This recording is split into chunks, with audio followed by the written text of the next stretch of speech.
kabajamoo ummata Oromoo sabaa sablammii Itoophiyaa ummata Afrikaa ummata addunyaa wanni takka beellama yeroo siiseena beellamni sun immoo hujiidhaan mirkanaawaa jechuudha. Obbo Yaadataa Junaydii beellama seenan san hujiidhaan duruu mirkansanii gara hojiitti lixanii jiranii jechuun waan san hundanaaf godhanii. Kanaaf ummanni addunyaa guutuun warri naa dhiphatan akkan dhiphanne akka yaaddoyne baay'ee tokko naa galatoomaa. Naaf hojiitti seenanii jiranii waan beellama seenan san immoo hojiitti naa raawwatanii jiranii jechuudha.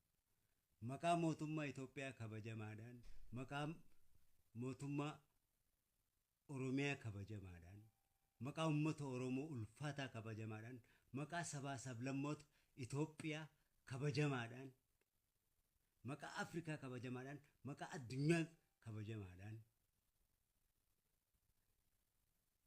haa galatoomu kaampaaniin Brighton President Yaadataa Junaydii.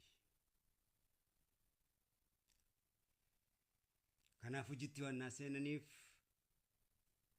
isin hundi mootummoonni hundi ministeeronni gurguddaan hundi naa dhaabbatanii kasabaa sablammiin hundi sheekan hundi ulamaa'uun hundi paastariin hundi qeensiin hundi akka naa dhaabbatanitti rabbi isiniif haa dhaabbatu waan ilma keessaniif dhaabbatan galatoomaana ilmi keessa yaadataan bakka keessan hin bu'eenaaf teera akkuma baallama seenitti hojiitti jalqabee jira jechuudha.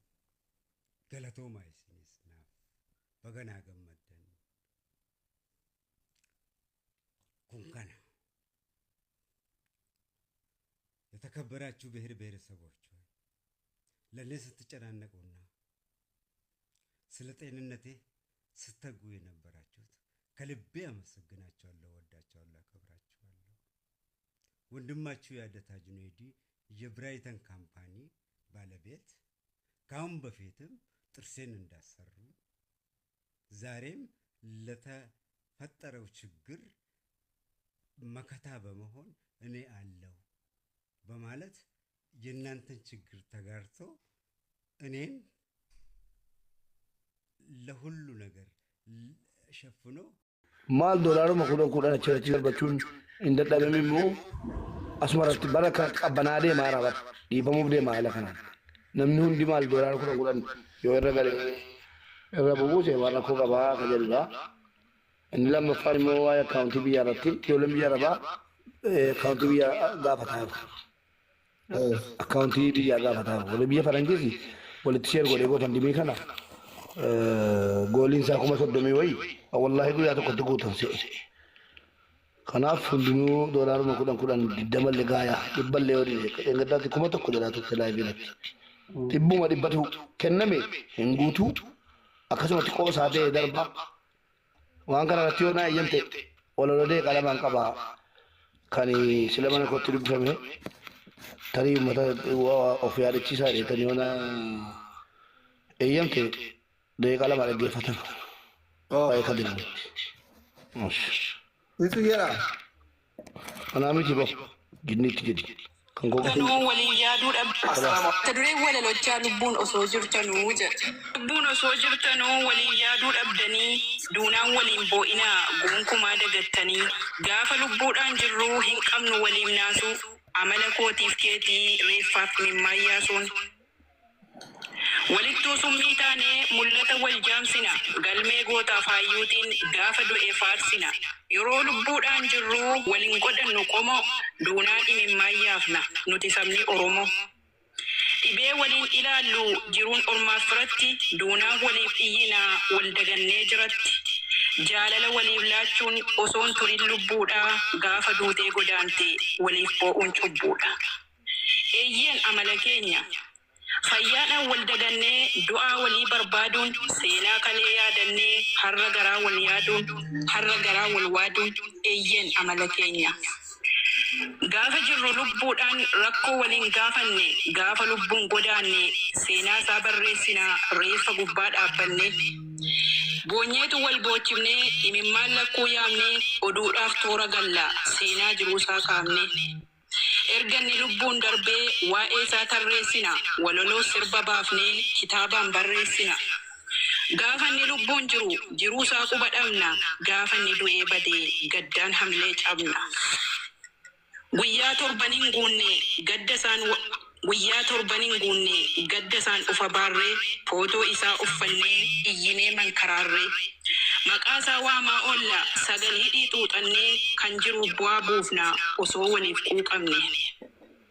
Gadda torban hin guunneef ajandaa dhiiraaf durbaa piroofaayil godhannee dhufnee miidiyaa gubbaa. Wayyoo anaa nyaatu gaa goota keenya sidhamne akkamiin fayyina ree hamilee keenya cabne. Wayyoo anaa nyaatu gaa. Wayyoo duutee baddeeree goota kiyya yaa qomoo osoma si jaallatu sabni kan kee Oromoon takkaa saara galfattee osoon jiraatiin jiru. Wayyoo anaa nyaatu ree duutee baddee yaa turu. Wayyoo anaa nyaatu gaa. Mar'ibaan kee hidhattee osoo qabsaatuu sabaa biyyeen isheen nyaattee safuudha ishee fafa. Wayyoo anaa nyaatu gaa. Mana gaaris bitattee jiruu ijaarteen fuune goota mudhiin sinnaaraa ati dhugumaan duutee. Wayyoo anaa nyaatu gaa. Gaachana sabaa taatee dhibeedhaan osoo kaattu safuu maaliif dagattee biyyeen isheen nyaattu. Wayyoo anaa nyaatu gaa. Jennee du'aa komannaa gaafa godaane gootni nuti sabni Oromoo kan keenya kana qoodni. Ayii jennee hirqinee imimmaan lakkuu yaamne osoo lubbuudhaan jiru isa kufe maankaaf. Eeyyeen amala keenya.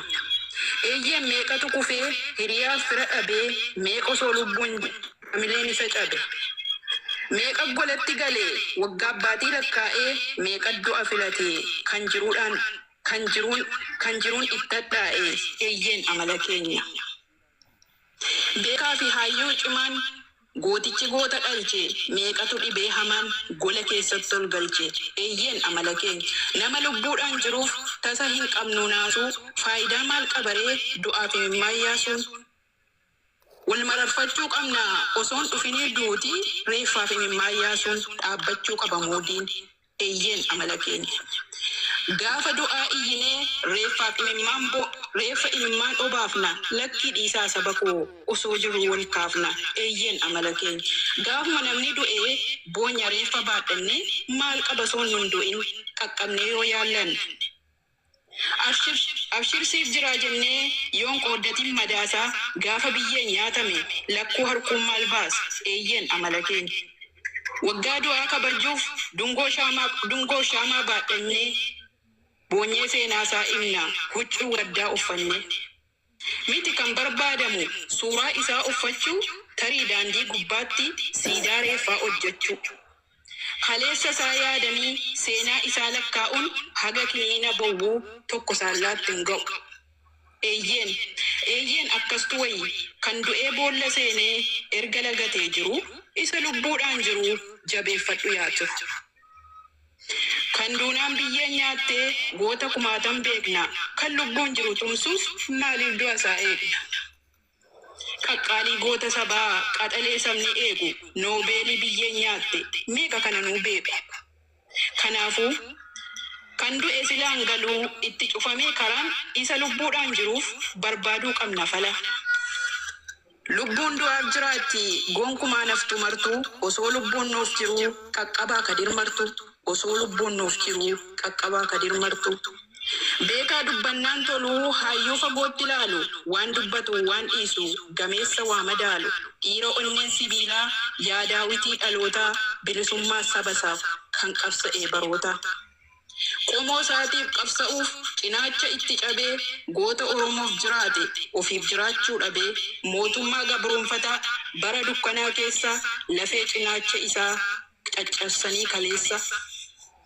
Osoo baatee dhuskatu caba lafee isaa saba kunooti jabaateera yaa Oromoo qaqqaba dhukkuba qaamaaf qalbiin waggaa hedduu dhoskatee Oromoon baachuu qaba har'a waliin qooddate.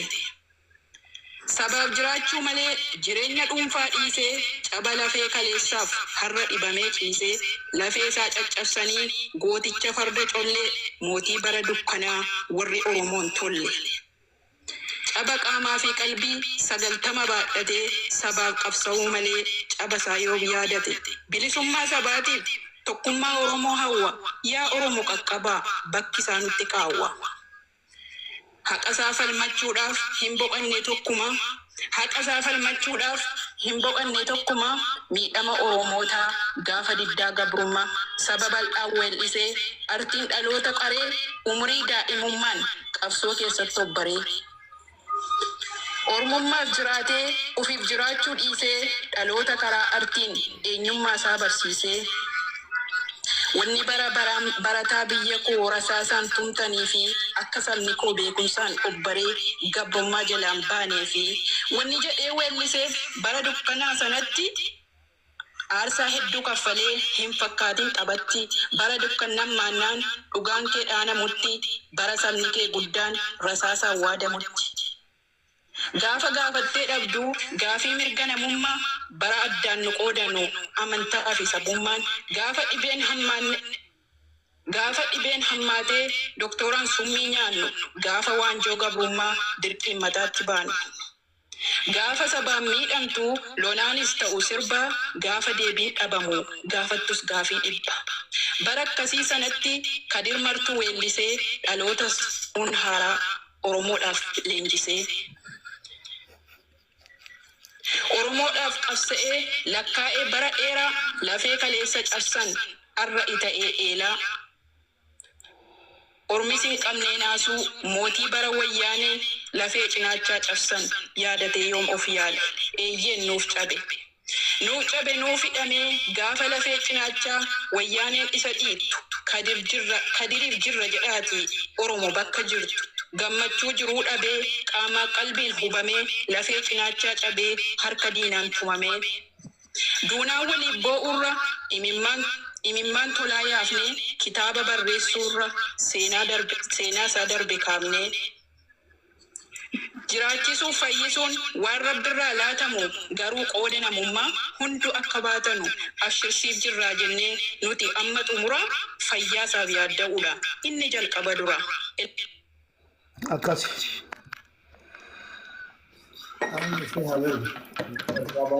Thank you so much.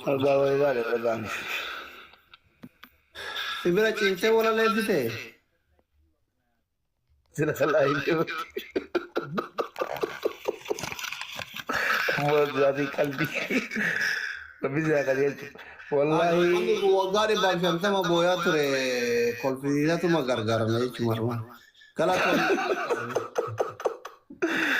Jego la wallahi ka edar san kaladin wonni ci dogo mamali beta Kadir Martuu le ngada tu ma luga wal tibe ka duwa wan tolin juro ci gale ati sane nyino duwa bila tamji kandar be yoga san madata ci gale tu amma wa ta yira te ngada hunti ke ngi yuga di bane bonya beta hunti ke ngi yuga di bane bonya akada ba to kotti live tiktok bi Facebook ya dabar situ si jalan ture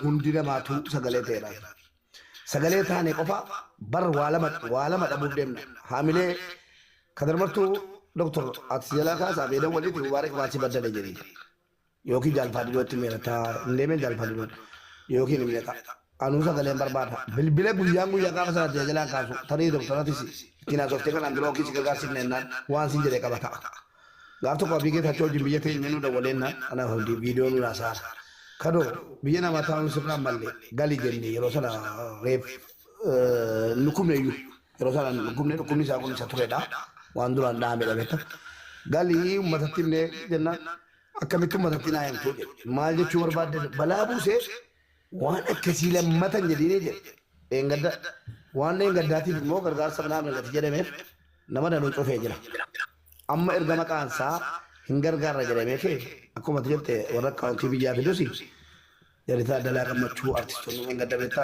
ko nadura dapat tadi mal jalan kadiriin arganneetti dubbanne akkaawuntii biyyaa isa gaafanne kan inni barbaade irratti yoonni yaadataa fi nama lama biratti dabalaa jedhes yoonni akka artistuufaatti jedhes yoonni immoo ustaaz Raayyaa Abbaa Macaa gaafanne jennaan tolee nu dheeraa akkaawuntii bannee kennaa jedhan hayyee akkaawuntii yeroo dhufetti ijoolleen biyya arabaa akkasiin gargaartu dhibbaan dhibbatti dabanna ataraa ijoolleen biyya faranjii keessa jirtanu goofandimiin kun duwwaa jira kanuma nu guutaa isa jalqabne kan doolaara kuma soddomii tokko yoo itti kuma soddomii lammaa moo kuma soddomii shanii goolii godhame kun yoo xiqqaate malee hin guddatu hundinuu bakka jirtu walitti himee goofandimii sana keessatti waan darbatu nu akkaawuntii irratti hojjenna. Yaa isin warri biyya faranjii jirtan goofandimiin feesbuuk irra jira feesbuuk yaallee jira bakka baay'ee jira. Waan dandeettan godha dhiiba amma dandeettan yoo dandeettan guuta hin guuttan dhibba darbinaan ikkoo oma starbaakis akkatti guuta nutillee akkaawuntiin nu baname waan isin guurtan hin guur oma rakkoon hin jiru makkii namaaf ingiliffaan akka nu caaltan isinitti agarsiisa eetaabbaat xiqqii waliin qabne jabaadha nuti akkaawuntiin yoo nu baname uummata akka rakkoon hin jiru akkasi namni yaada qabdan nu adunaa itti aanu.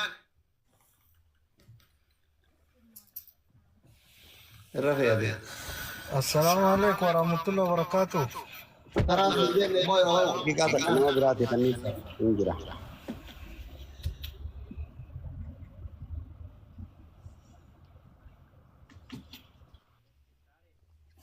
Jarraan keessa adnaan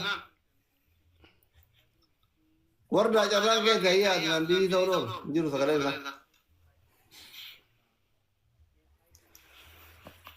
Wardaa namni galtee seenuu rafuu seenu. Waay rafuutti hin jirru bara dhaggeeffachuu jirra. Yaada keessa. Yaada gaasiinuu jettanii sagalee walii ta'urra wal gargaaruu wayyaa yoo gargaarri jiraate nuti illee inni jirra ni gargaarra nuti illee ijoolleen nama hedduutu gargaarra yoo jiraasi illee. Asli isin gowwaadha yaa wallah an gowwaadha dhugaa jette. Asraa dubbadhu namni akkanaa gowwaan hin jiru addunyaa kana irraa.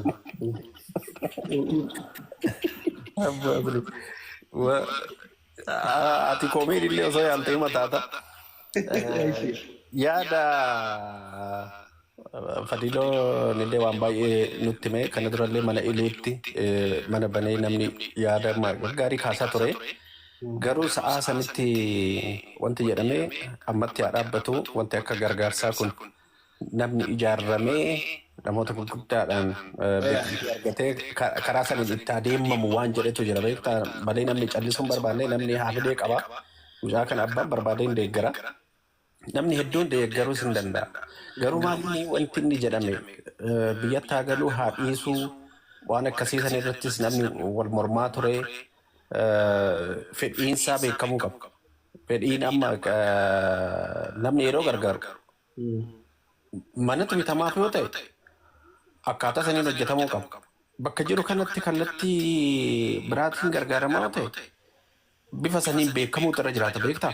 Malee amma akkanumaan GoFundMe'n kunillee sirrittillee beeksifamne dhageenya iyyuu ani gama kiyyaanoo dhagaafatte amma mana keetii dhagaa GoFundMe'n kun.